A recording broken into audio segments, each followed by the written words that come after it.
Amma Manson's network. This is the Parenting Forum. My name is Marvin, and I'm here with Reverend Michael Israel.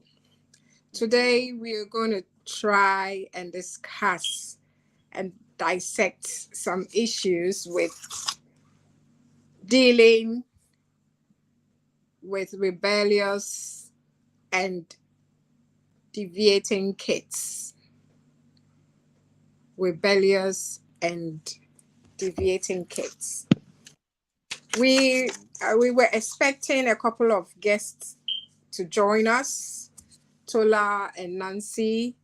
We're hoping that they will be able to join us still, but if they are not, we would continue try to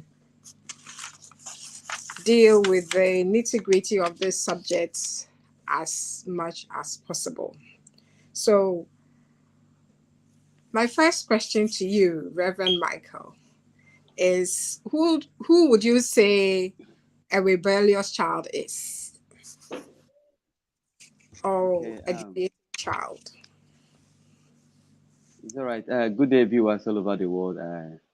Thank you for joining us. Amma, thank you for having me in the program. Also, I want to thank Amma Masin. We can't hear you. The volume is gone suddenly when you started to. Wow. Okay, can you hear me now?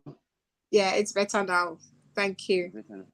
Okay, I said I want to thank our audience, our international audience that are listening to us for making it a date with us. I know they are watching and some will watch later. I just want to thank you, Marv, for having me around and also to Amma Masin for this great idea.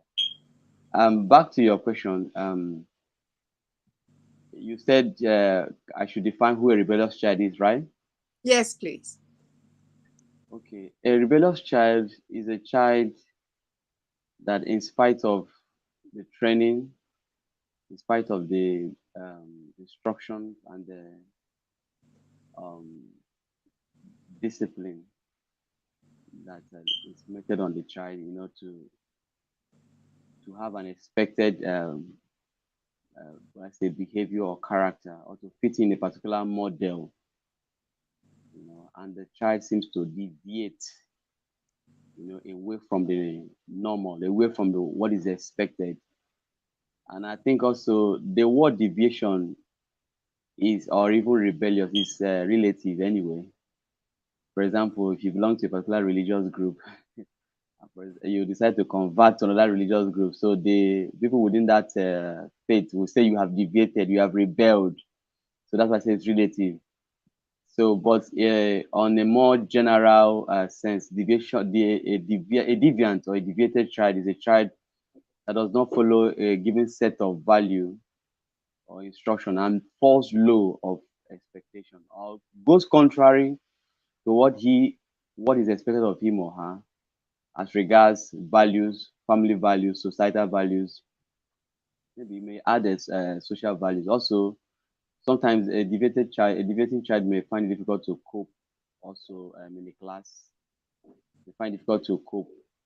To follow rules in the class. So that is that. I don't know. Yeah. Okay. Yeah. So, what causes a child to rebel? What do you think causes a child to want to deviate from what the family has set up? The religion, the education that's been planned for them, the kind of setting that the child is brought up in. Some parents are educators, and this child wants to do something else, doesn't want to even have anything to do with education and want to do something else, and so forth and so on, especially in this society where everyone has a say, everyone can decide on their own. They have their own personality or their personal goals that they can set. Do you think a child qualifies to do that? Or what do you think? And what do you think causes a child to rebel? Okay, there are many factors that could predispose a child to rebellion. I will take them in any order anyway, in any order. I think the first one is inability to discern or decipher or to understand the essence or the values set down by the family or expected of him. When there's a dissonance, when there's a misunderstanding, oftentimes when children are subject to discipline, oftentimes they take it personally. They feel the parents hate them. They feel the parents are too, too controlling, trying to control them, but they are not able to understand that a particular they are being modeled to follow a particular value, subscribe or to accept a particular values and beliefs. So oftentimes the child feels, why must I even do this? Because he is looking at the probably the little discomfort that training might give to him. Now tell, no, I'm not going to uh, go through with this. That's number one. Misunderstanding of values. That's I think a cliche that when a value is not known, the value of a thing is not known, abuse is necessary. It's imminent. It's imminent rather. The other thing that could cause a child to rebel or to come to a deviant is um, personal will. There are people naturally they are born to, not really they are born, maybe it's genetic or maybe it's environmental. They like to, rebel, kind of have a stubborn spirit. Why must you tell me what to do? Why must you, at the early stage of the child's life, be able to pinpoint, be able to find out those things? Whatever you tell that child to do, the child has a very strong will that you shouldn't tell me what to do. So I wouldn't want to say it's genetic. I can't prove that, but oftentimes you just see that in the life of a child. The child wants to, like, this is my own will. I shouldn't submit to your own will just for no reason. If it means pick this cup and drop it in the dishwasher, I say, why would I do that? Clean this water from the floor. He said, why would I do that? Mommy, why would I do that? Tell me why I should do that. Naturally, child doesn't want to rebel. The other thing that could cause a rebellion is peer pressure. When a child has a wrong association, friends will tell him this thing you're doing is old fashioned, is outdated. Why should you follow so and so? It's not trending. So the child wants to carve out a niche for himself by checking on his friends what they do. So he will try to mimic them and model his life after that. Then another thing that I feel might cause a child to rebel is when you are too strict, overly strict. When you're overly strict in raising your child, when you're so strict, it makes them they submit I don't know there where you stay, but here in Africa, oftentimes you see people flogging a child or spanking a child, whether lightly. I don't know. I can't tell where the line is crossed to become an abuse, but oftentimes, the child will say, okay, the highest thing you do is to discipline me or to flog me or to ground me, and they are ready for that. They are ready for whatever punishment you're going to, give out to them. But in their spirit, they are rebellious. They don't.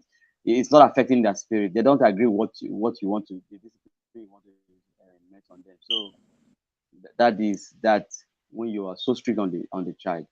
Environmental factors. Environmental factors could also cause a child to be rebellious. When a child begin to keep friends sites, begin to take some phone calls, begin to relate with people, unknown people, or people you wouldn't approve of. It could make the child, when he comes, he sees you as an hindrance. In order not to make this discussion long on this question, I want to state that the final aspect I want to look at is when a child makes the wrong choices. You might associate with will, but choices, making the wrong choice. When a child, out of choice, out of willingness on his own, say, this is the life I want. You see today children who are male at the age of 8, 9, 10, 11 in the advanced countries, they want to turn to transgender on their own. Maybe their parents might even be ministers, maybe religious leaders, or even, you know, they were like, where did you get this thing from? The child said, that's my right. And societies sometimes have a way of protecting the rights, even a deviant right. So that's why I say the word deviation or rebellion is their relative, depending on. So, but I think we pinpoint them down to our culture, family value, and our religious belief. Thank you very much. Okay. Yeah, but I like to you to explain more. A child not wanting to do something is is it really being rebellious? They don't want to do something, and probably they don't like doing it. They are not happy to be. You haven't even taught them properly how to do something. Like sending a child, and sometimes the communication is wrong, and the child is just expressing themselves as to why would you do this. Do you think that's being rebellious? Isn't rebellious a too much a word for that? Okay. Rebellion is a characteristic, is a trend. Mm, We're talking about trend, not just an action. mm, There's a difference between habits, action, and character. mm, Somebody can perform a wrong action right now, maybe out of anger, frustration, or depression, what have you, and say things or do things that is inconsistent with his character. You know, that's just an action that could be corrected. One could have a habit. When those actions becomes a daily routine, it becomes, a habit. And when that habit becomes part of that person's nature, it becomes a way of characterizing. The word character means to characterize, to define. So action, lingered action or continuous action. Zig Ziglar said something. He said, what you do daily, you do permanently. And a man cannot behave in a manner that is inconsistent with his nature. So that action that is probably that is a mistake or something that happens spontaneously or accidentally, if you continue to feed that action, it becomes a habit. And if you go ahead to feed that habit, it becomes a character, it becomes a nature, it becomes ingrained, a second nature to the person. So when a child refuses to do something at first instance, it's not really rebellion. So rebellion is a trend, it's a characteristic, it's like characterizing over time. Maybe in the house, you have spent 365 days in a year. The child has disobeyed you 200 something times or 100 something times in a year. It has become a habit. It's not something that is isolated. So if the child is not comfortable with something, it's good you find out why the child is not comfortable with that. Probably, like I said in my entry behavior, I said that lack of understanding, or maybe you might use the word better put, lack of communication, understanding yeah, of the set of values could cause a child not to really adhere, not understanding in clear terms why he should do this. Oftentimes, as parents, what we tell children, do this, but sometimes we're supposed to attach descriptions. Do this, do this, do this homework so that you not, so you not you have poor grades. Do this, do that. And also, we can use a reward system to reward. If you do this, I get you a bicycle. If you do this, I get you a phone. If you do this, I get you that. It's a way of encouraging a child. So, but when it becomes a trend over time, regardless of all efforts or approaches you apply, yet the child is not bulging, I think it amounts to rebellion. yeah, yeah. And also, I think that for a child to rebel, it means you haven't been able to establish an understanding as to the trajectory of where you are assuming or pursuing them to grow or to go, whether in education or at home. Like, this is the plan of the house.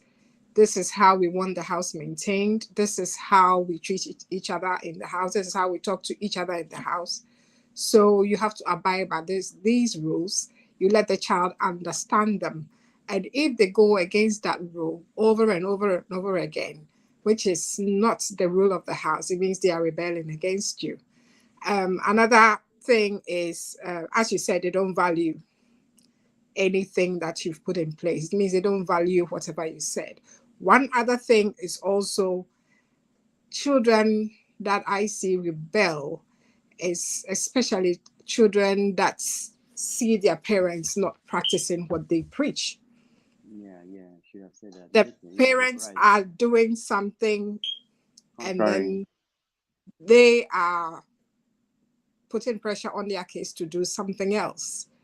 And Yes. children are very brilliant.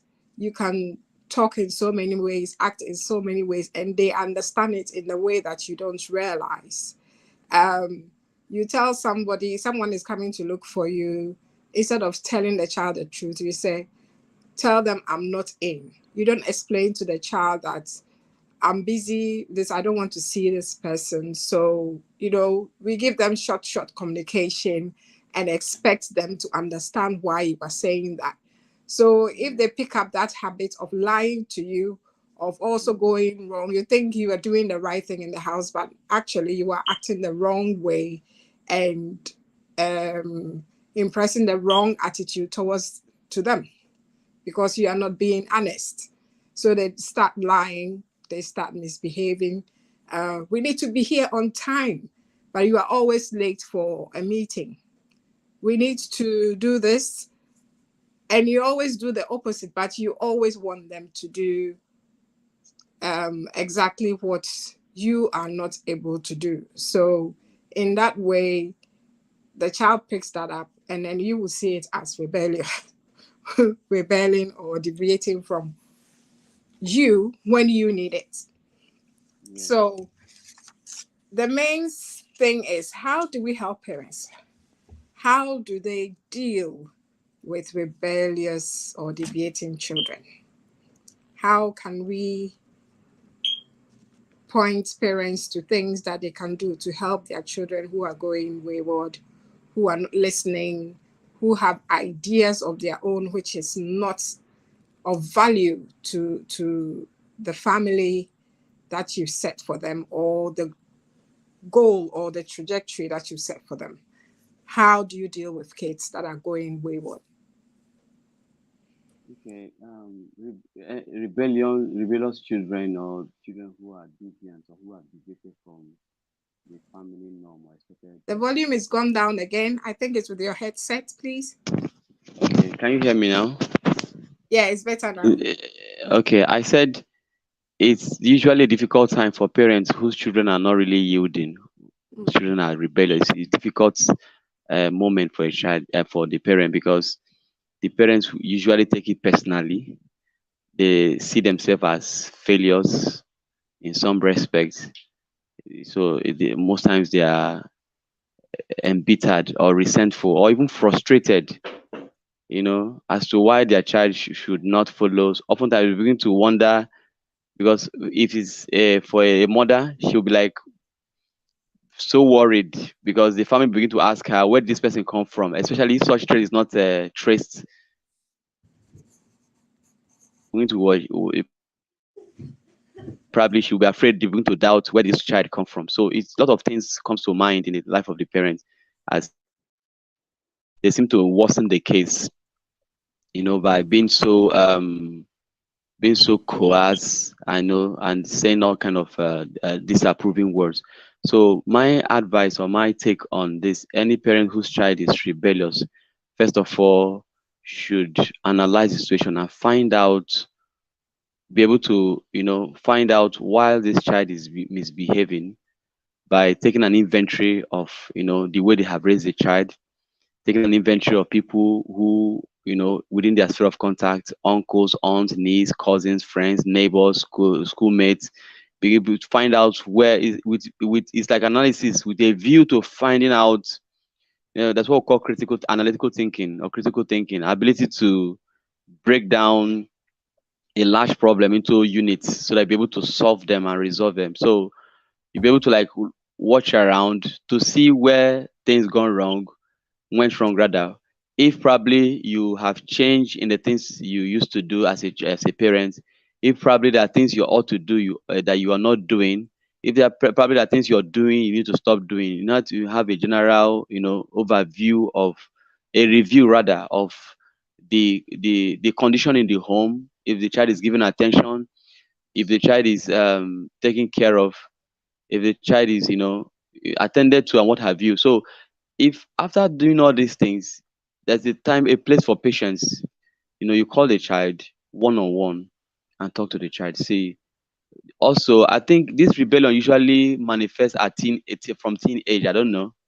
None of my kids are up to teen. My first son is 11 years, and I believe God, they will always act according to the way we've acted. Yeah. So it's usually during TDH, from maybe from 13, you see them, they begin to have a mind of their own and think, okay, I'm independent, I should make my own choices. So you call them and have a dialogue with them. Say, okay, look at the way you've been behaving lately, and I'm not comfortable with it. What's going on? What's going on? Is there anything you need to let me know? Then possibly at your own time, if they have gadgets, you check their gadgets, check their mails, check who they are connected. Something should be responsible. There's always a cause and effect. So find out after doing all these things. Fine, if you're a Christian or you're a believer in God, in whatever religion you have. For me, I'm a Christian, so I will advocate Christianity. So you go to God in prayers and present your child before God. After you have spoken with the child, if the child is open to you, is vulnerable before you, tell you things, fine. It makes your work easier. But if your discussion is not fruitful or has left too little to be desired, you may need to be patient. You may need to go to God in first. Of course, you need to go to God in prayer and present that child before God and ask God to help the child. And oftentimes, our children mirror, just like you said in our last discourse. Oftentimes, our children mirror our behavior, even at that stage in life. So that's the truth of the matter. Of children, oftentimes you see some people they begin to abuse their parents, begin to when they were small, a lot of things, and you see their children replicating these things. Oftentimes parents know about this thing, but they just want to make sure that it is not possible. It's a transition. It's a transition. So we should guide our children, be patient with them, love them. But if the rebellion has something to do with the safety of the child or the safety of others, I think it is where you should set boundaries. You should exercise authority over that child. For example, your child brings certain things that are not that are illegal, that are not okay into the house, or keep certain friends that you are not comfortable with. You should be able to, call the child and order the child. Say, listen to me. You don't do this here. And something else I want parents to understand is that your child does not belong to government. Fine, we thank God for governments who have oversight over children, over try to protect people's rights. It's okay. I appreciate that. But your child is your breed. Is a breed from you, and they are going to continue the generation after you are gone. So government may just protect you, give you food, give you one thing or thing you might need, but they are not going to propagate that generation. So tell the child, this is who we are. Even if we're migrants, even if we are aboriginal, whatever, this is who we are. We don't do this here from our culture, from our this. If yes, I believe we're in trans culture, but then you will let the child know if this is acceptable outside, in this family, we don't accept this. These are things we should be firm when it has to do with something about values. You know, belief can be transitional, belief can be relative, but when it has to do something with that's antisocial, a vice or something that is, we warrant the bring about danger to the child or to others. That's where you should take your stand. If something you need to talk to the authorities, you can do that. Then finally, you might need to talk to relatives who the child can listen to, and you might need to meet a professional to help you book an appointment so that the child can hear from other people that probably he or she might concede to. Yeah. Uh, thank you very much. You mentioned something about a child belonging to government. The funny thing is, those in the diaspora, there is that bit here that the child, as soon as they go to school, they are made to understand that their parents doesn't have certain rights over them. It's different from Africa. When a child is born here and everything belongs, the security of the child and everything belongs to the government has a stake in how well you look after your child. So Yeah, I agree with that. I agree with that. so in their mind, okay, the fact that there's so many issues with this, but the fact that we are talking about rebellion, some of the rebellious situations we've seen in Europe, is kids that are in homes that are from broken homes, have met kids that are in safe, secure homes, okay? Yeah. And these kids from broken homes have been able to influence the others because they've been put in foster care. That's where people are paid to look after children who have been taken away from their parents, or their parents have passed, or anything might have happened in their family that is not sustainable for the kids. Yeah, So if which is commendable. pardon. I think which is commendable. Government, I commend governments who do that. It's okay. Go ahead. But the thing is, some of these foster homes leave the children, they give them so much liberties that makes them feel so free.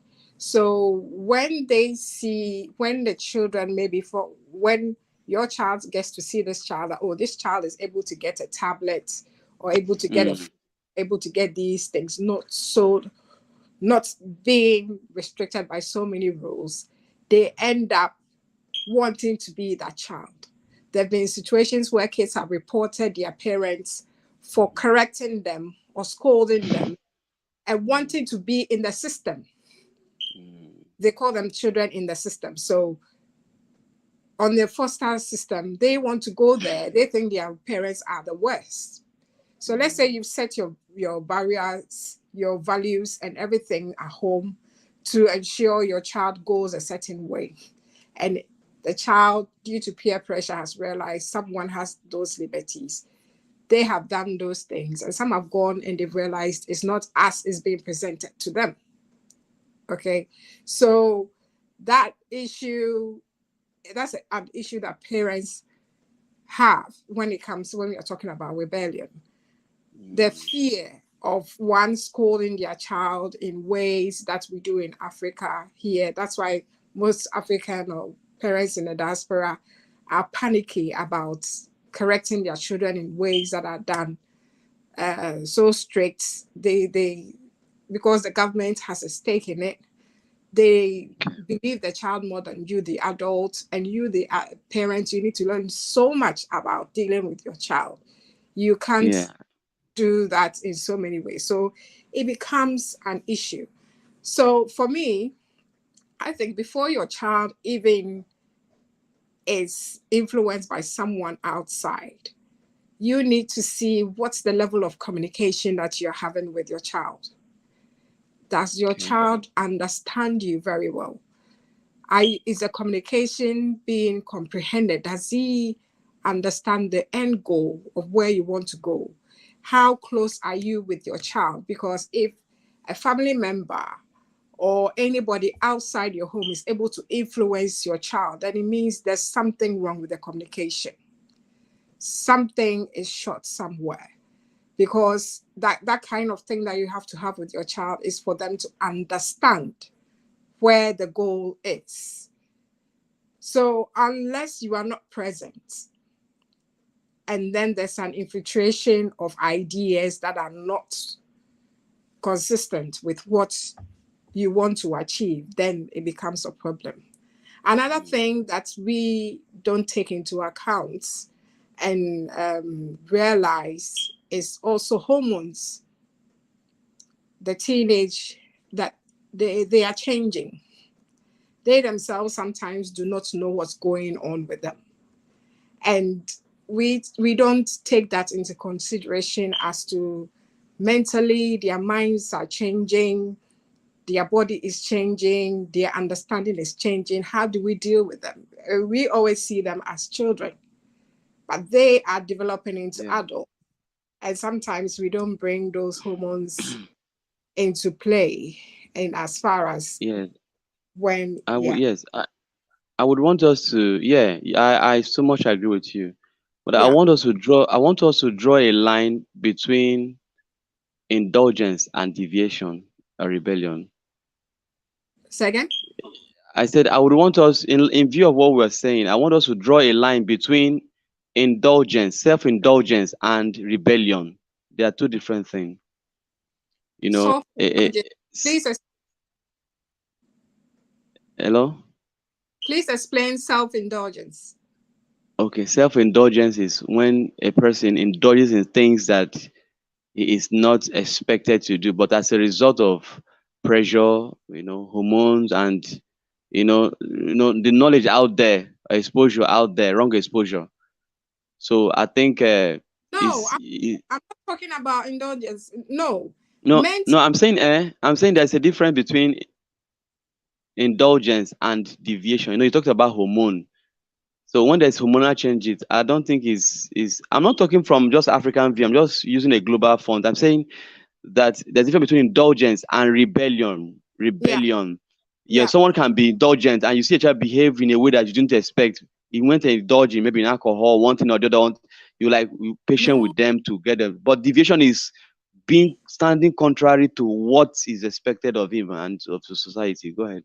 don't you think that a child's hormones can affect the way they behave normally Mm, because they are growing up? So they would like to push boundaries and see what they can get away with when they get to an adult. Some of them break voices. When they break voices and you used to scream at them, they feel like they are an adult. So they don't want you to, why are you talking to me like that? And then you go, oh, my child didn't used to, now that you think that you have a deeper voice, do you think you can scream back at me? So you, the adults, would think your child is rebelling, but you don't realize that the child is growing, becoming an mm. adult. You can't treat your 11-year-old like a 16-year-old No, it's not if you true. It's don't. not. So that's the angle that I'm going to. I'm not saying indulging in other stuff. No, it No, adds yeah, to the behavior and how they understand things as well. okay. So that Earlier yeah. Earlier I defined the word rebellion, deviation as a trend, a character trend, and not just an action. yeah, So when a child say, "I don't talk to me this way," but if it's consistent, the child always, rebuffs everything you tell him. It's yeah, rebellion. It's no longer, you know. Of course, even as a parent, you can also overstep your bounds. For yes, example, the yes, way you discipline your 11-year-old child is not the way you're going to discipline your 16-year-old child. It's not yeah, possible. yeah, Sometimes you need to negotiate. It's a negotiation now. You negotiate and communicate yeah. and look for the middle ground. Yeah. So if a child's hormones is playing up and you don't have that wisdom, then you end up not being dealing with the situation in the appropriate way that you are supposed to deal with. So Okay. that's can you give us instances of when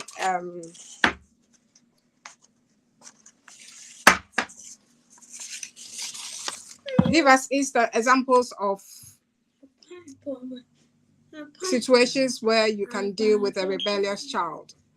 I have given one. Let's say if a child has reached a teenage year, the way you talk to them and everything should be a.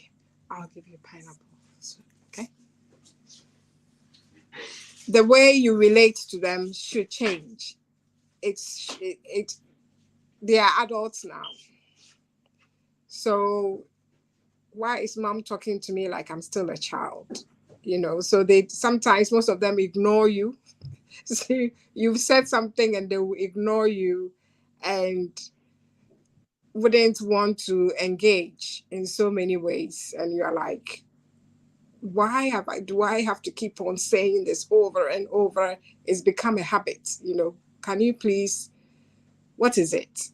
So give us an example of some of the things that kids do that parents might think is rebellious and how they can deal with them. Oh, Excuse me. sorry.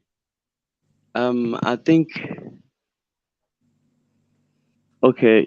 I should give an instances where a child could exhibit what we call rebellion, maybe to some Yeah, extent. yeah, Okay. In the choice of clothing, maybe especially for young teenage girls, you know, most times when they are younger, they tell them to wear long skirts, long sleeves and what have you. And now they are growing up, probably 13, 14, 15, 16, and their skirts are becoming shorter and their clothes are becoming fewer. And as a parent, you might not be very comfortable with that. She will not say, your generation has passed, and this is now their time. That We've all you should understand. What? So yeah, yeah. So that is now their time. That you should allow her. These are trending. That you expect her to wear this your maybe flowing gown and flay and what have you. So it's also an instance of a child exhibiting rebellion. Then also in the choice of friends, sometimes we want to be protective and to know the kind of friends our children keep, especially the boys. So even the choice of career, the choice of courses they study in school, or the choice of sports or hobby they choose. Maybe you're a footballer or you're a musician, you play piano. Maybe as a hobby, you want your child to take after that and your child decide, no, I'm not going to do that. In fact, there have been cases where parents superimpose on the child to study medicine or even law. At the end of the day, the child, say, I'm not going to study this, but the parents insist. So the child goes and to school, studies the law or studies the medicine or engineering. At the end of the day, comes home and gives the certificate to the parents and say, I don't need this. I'm going to music. you know. So it leaves the parents heartbroken. So like I said before, that rebellion oftentimes is relative. What might be rebellion to you may not be rebellion to the government, may not be rebellion to another person. But I said once it has to do with morality or value system, that is where should be concerned. But if a child decides to do another line other than the line you told, I think it's something you should negotiate, something you should. There was one time we went for a missionary work in a school, a nursing school somewhere. We met a young lady. She said she studied nursing. He said the father said she will not study medicine. I mean nursing. That she should study medicine. She was not able to get the cutoff mark, and she couldn't get the admission to study medicine. So she went to study nursing. The father, after paying the first year fees, withdrew his support for the young lady, maybe a lady in maybe 16, 17, 18, was not paying her school fees. The lady was living in hostel with people, squatting with people. It was so pathetic. I told her, you need to go and speak to your dad. He said, I've called my pastor to speak to him. I've called our lecturers. I've called my matron to. He doesn't want to listen. I said, I'm so sorry. I don't think I can help in this matter, but we'll continue praying. Probably God will touch your parent. And I asked, okay, what is the highest qualification of your dad in academic qualification? What she told me was left too little to be desired. The man was not really lettered. A young man, or maybe in his 40s. So to him, he felt he wants a doctor, probably for status symbol, not really because he wants the girl to be, happy or to be promised. I told her, I don't know what to do, but you need to find a way around it. I thought of the mother. He said the father said the mother should not join issues with him. She should just be neutral in this matter. And each time the mother secretly sends food stuff or money or pay fees, the father will come to the school and tell the school to refund the money that the child should not be here. So it's quite a precarious, a complex situation. So to the parent, I said, "Can I speak to your dad?" He said he will not listen to you. So I think this is a perfect example of what the man may consider as a rebellion, but in actual sense, that's not a rebellion. Mm. Yeah, and so what would you advise parents who's have vested so much in their children? It's a tricky one Yeah. to become a certain profession in education and other things, and their children are like, no, I don't want to. I want to do this thing of my child. That's deviating from the plan. Some of them go to the extent of even going halfway and saying they want to withdraw. Some also, sometimes from the beginning, they are advised, they don't want to listen.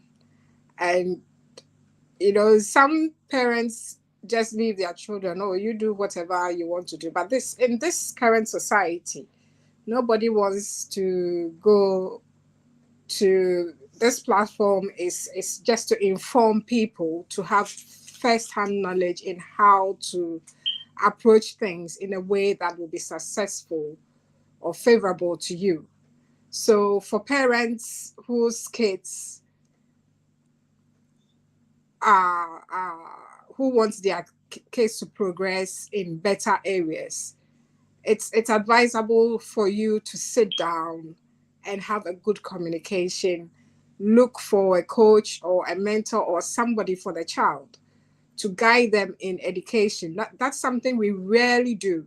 Some people have the money to pay for stuff, and the child finishes school and cannot do anything that will favor them. Then they become a burden in the home. So in education, it's very vital in any aspect of a child growing up.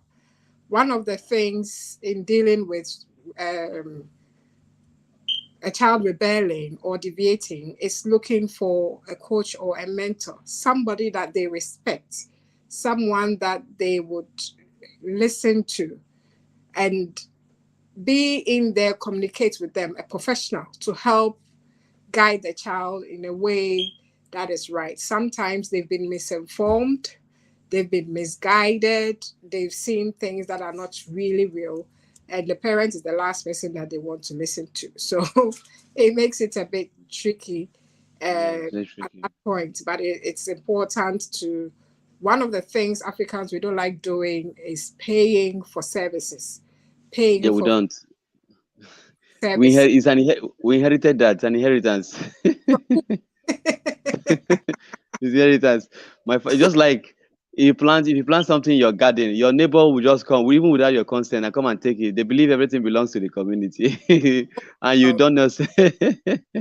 Yeah, and then you get a cheap thing as well because you don't get the right guidance as well. So it becomes a bit tricky for adults to um, kids to have correct guidance. And I think there's also respect when it comes to using professionals, people who know what they are doing when it comes to them. Sometimes their emotions, they can some people can't control their emotion, and you look for an emotional a coach to help them understand them, taking them through therapy and all these things. The parents having time. One thing we don't have is time.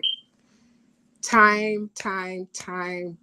It's something that is vital. We need to have time for these cases. When cases arise, we shouldn't leave it so long when it's deteriorated that you can't deal with it, that it's become worse. You know, the first pick of something changing, then we pick it up. We don't wait for it to become a habit, as you said. Then we go on the rebellious route. That is Mm, when it's gone way beyond your okay. observation and everything. I think it's tricky, and one of the reasons why, if you would agree with me, is our notion of prayer to tackling everything instead of doing the actual work. What do you Mm, say about that, Reverend? yeah. Yeah. Yes. Yes. I do quarrel with a lot of people once it comes to demystifying prayer. I pray I pray a lot too. Not because I'm a reverend, but as a Christian personally, I pray a lot. I believe so much in prayer. I also believe so much in work in equal amounts, So um a lot of people to the problem we're having, especially here in Africa, and oftentimes we take it even to diaspora. Because I told somebody that inheritance is genetic and not just material, not just physical. So if you don't change your mindset here, even if you go there too, you have problem coping. Prayer has its own work. Work, has its own work. Most people are not driven by knowledge; they are driven by emotion. Hmm. They're driven by simulations, by smoke screen, by things they see. You know, so we are too lazy to verify facts, to verify and validate facts. We check in with our friends to know if we should accept something, and at the end of the day, it destroys us. Yeah, Christ that even is the author and finisher of our faith. He said that the day is here where one should walk. The night is coming where nobody should walk. And he said he's going about his father's business to walk. So we should balance work. For example, somebody Monday, Tuesday, Wednesday, Thursday, be an anointing service, water service, fire service, this one, that. When will you go to work out, to work out wealth? Nobody becomes wealthy by going to church. A lot of ministers don't like hearing this from me because that's the truth of the matter. Nobody becomes wealthy by just praying. Prayer is the oil that lubricates your faith. Prayer is like when you're eating yam, you need something to lubricate, something to help you to swallow it. It helps to digest what you're eating. I call prayer. I say prayer is the digestive system of faith. So you must have food to eat before oil or water can help you digest it. So that's what prayer it does. So you must have something you're doing. A lot of people, when they have problems, instead of to look inwards, they begin to look for somebody's against them, maybe a force, a power or something wants to destroy them and their children. Whereas they are failed parents, they failed. I think, just like you said, instead of trying to bend an adult, I think from infancy to even 8, 10 years, if you miss your child from infancy to 5 years or to 7 years, you've lost that child. That's the truth of the matter. So instead of trying to correct a misdemeanor or to correct a rebellious act, you should set a value. Don't train your child by moral wrong or right. No, because there are a lot of wrongs out there, a lot of rights out there. So when you try your child through a set of values that are sacrosanct with the scriptures, I think that child will be able to understand, appreciate communication, be able to appreciate those things you're telling than telling, don't do this, don't do that, don't do this. So a lot of people depend on prayers without really seeking a counselor. Sometimes you need a psychiatrist or just a guidance and counselor or just a psychologist. You know, Here a pastor is a mechanic, is an engineer, is a psychiatrist, is a counselor, is a teacher, is a doctor, is that. All those things. If it is abroad, they will arrest you. You should have licenses for those things. You should be Jack of all. licensed to counsel, jack of all trade. Somebody will be sick, you tell the person, don't go to the hospital. Come, let me pray for you. It's a criminal offense. How can you tell somebody that is sick not to go to the hospital? Yeah. Like when I pray for people, I tell them, if you are sick, I'll pray for you. Believe God has healed you, but continue taking your drugs until you see a difference. Mm. So God is not, science is not against religion, not against our faith. So your parent took they took a, what do you call it? They took an injection. Is immunization when they were pregnant of you, with you rather, and now they gave it to you. They gave a lot of immunization, a lot of things, and now you're sick. You take paracetamol, you go to hospital. So how without drug, I don't know whether you'd be alive today. In addition to God helping us, so we should appreciate those scientists that invented those drugs. God, of course, gave them the wisdom. So we should balance things. Know the place of prayer. After you have done everything, now back it up with prayer. Let prayer, in case there are hidden things, mysteries that you can't fathom, let prayer help you. But not you abandon your war responsibility. You are praying. Praying to who? And praying to one man of God. Say, God, give us wisdom, give us brain, so that we allow him to rest. So, in when a child rebels, one of the things is there's some friction that appears in the home because the child, you're pulling the child this way and they're going that way, and the friction comes in. They are being deviant and over. How should the parent themselves see themselves? As you said earlier, the parents begins to think, I'm a failed parent. I've not been able to convince my child to listen to me or to go in the way that I wanted to go.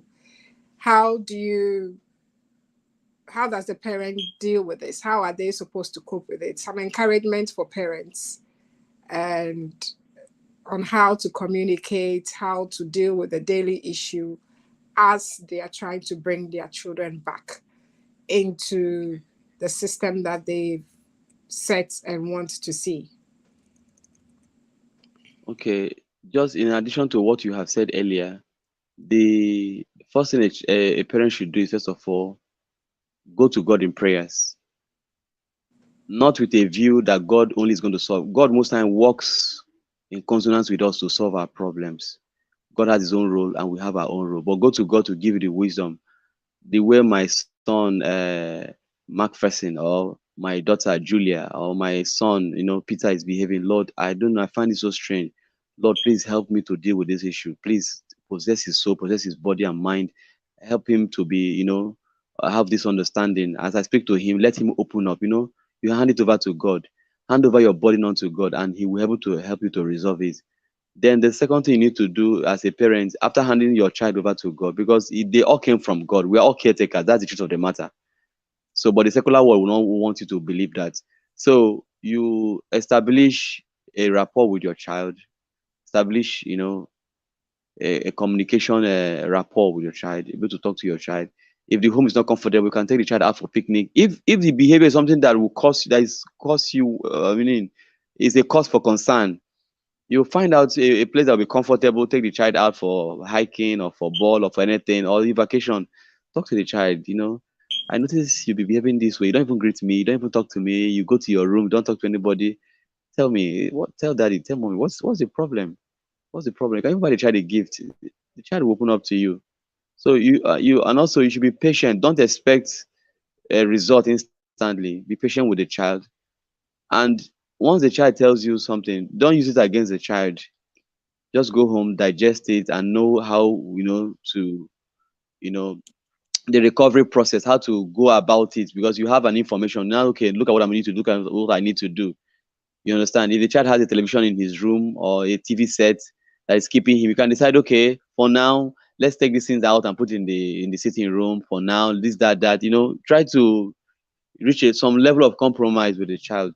I think it will also help. And if the child, you can speak to the child's teacher. If the child is skipping class, find out why he's skipping class. Maybe somebody is bullying the child in the school. Maybe somebody is intimidating the child. Try to find out from the colleagues in the school, from the teachers, or from the caregivers. It will also help you. If you attend a church, if you have a Sunday school, you meet a Sunday school teacher or the youth pastor or whoever is around or whoever is in charge of that section in this church. You talk to them about your child. You may not need to be direct, just to keep your eye on him. You know, they could formulate messages or teachings within that group. That's a small group, a way to talk to the child, not really specifically, but on a general note, without the child knowing what is going on. So I think that will also help. Then seeking medical, sorry, not medical, I'm sorry, seeking a professional help will also help. And also, the parents should do it conjointly. When the issue of discipline should be, it's not when one parent rebukes a child, the other say, don't mind your mom, don't mind your daddy, come and take this, come and take ice cream, come and, you are gradually destroying that child. So whatever you're doing, whether it's discipline, whether it's recovery, whatever it is, it should be something that both parents will do and agree to. Even if you don't do it concomitantly at the same time, you can do it at different point in time, reinforcing what you have said. Then reinforce your love for the child. Show the child, love, affection, and accept and revalidate and reassure the child of your love and presence. You know, and whatever his or her dream is, try to help the child know that that dream is achievable, and try to help the child to live out his or her dreams. I think these things will help. If it does not help, still go back to step one, go back to God again, continue the process until you find result. Because people say here, don't throw the baby and the bathwater away. Yeah, and I agree with you on that. And one other thing that is difficult for parents who are dealing with rebellious or deviating kids is to stay objective and not be angry. One of the Yeah. mistakes is being Yes. angry about Mm. the fact that the child has gone wayward. It's understandable. You have the right to be angry, but you should be also able to control your emotions, because with anger you wouldn't be able to objectively sit and find out ways to deal with the situation appropriately. So Anger grounds you. You are grounded by anger. yes, It paralyzes one, and your uh, your your thinking faculty shuts down. yes, It gets so shut down. that Yeah. remove you have to remove the anger and grow more love for the child in a way that you want to regenerate whatever ideas that this has grown up with or has picked up or you've encountered. you know Deal with it as an accident.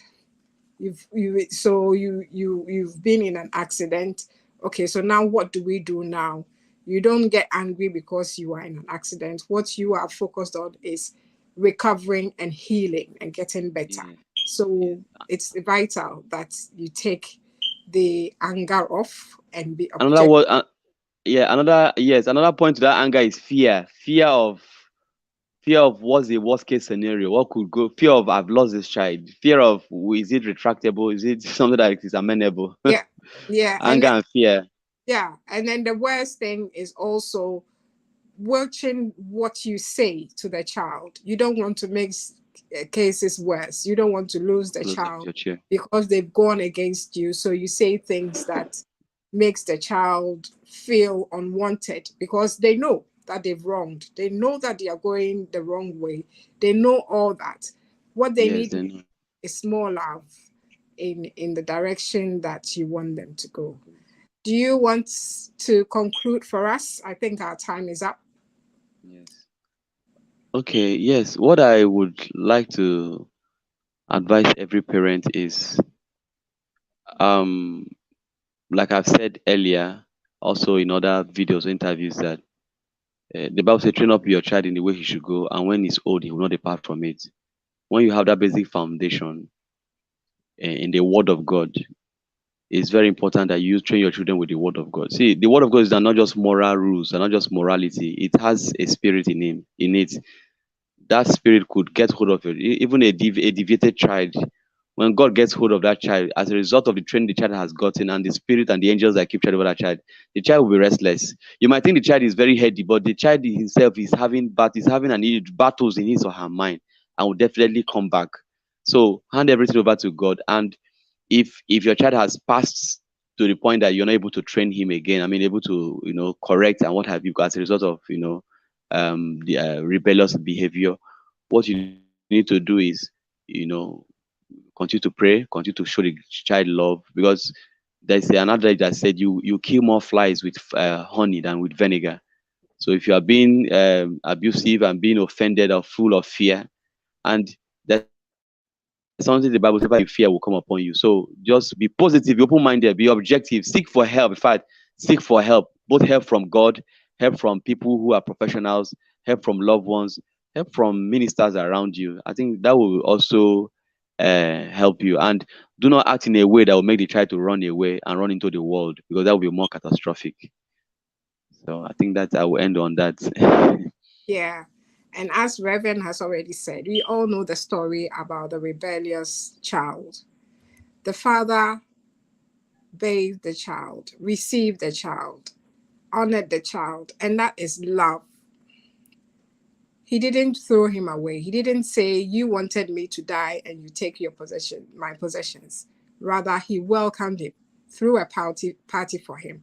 In that same way, when your child is rebellious, try as much as you can to have that kind of heart with that insight that you still have your child. You can still save the situation and do the best to help your child to come out from whatever situation that is looking so hopeless.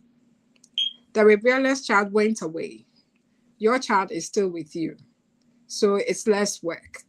And there is hope if you believe in God. I think somebody just said something. You said the things are something, the pre-things Yes, are something else. yeah, the preteens are something else. We know they um I was a terrible teenager, I must say. My mom didn't when I came back from secondary school, she said, "Where is my child? This is not my child." Then I said, Imagine. different altogether. And for me, it's because I had seen the world. She kept me so close. When I went to secondary school, it was like the gate was like, what's this? What's that? What's this? What's that?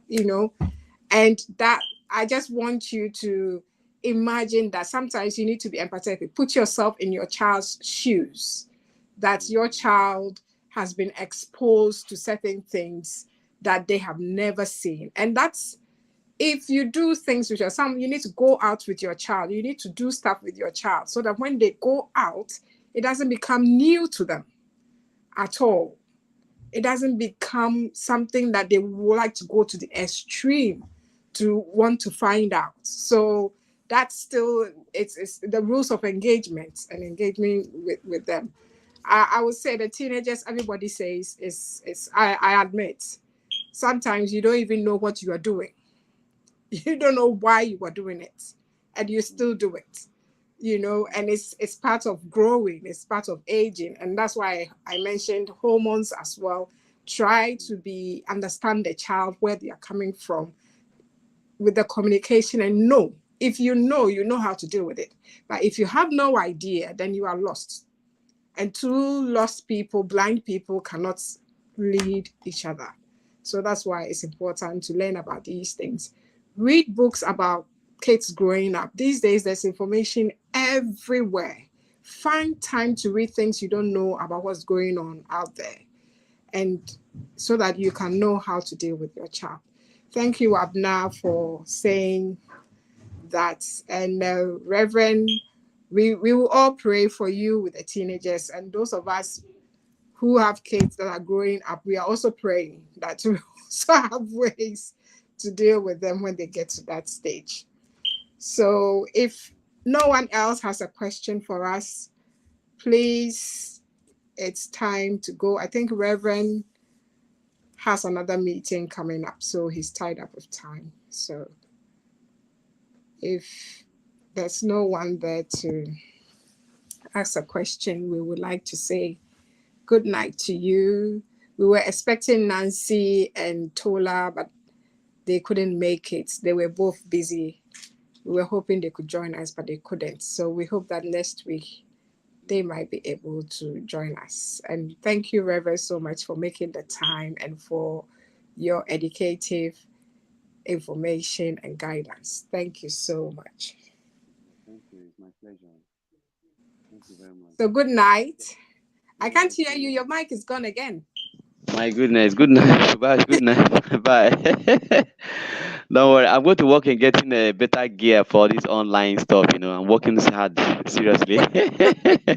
All right. Yeah. Thank you. Yeah. Good Bye night. bye. Good night, Good everyone. night. Bye bye. Bye Thank you bye. so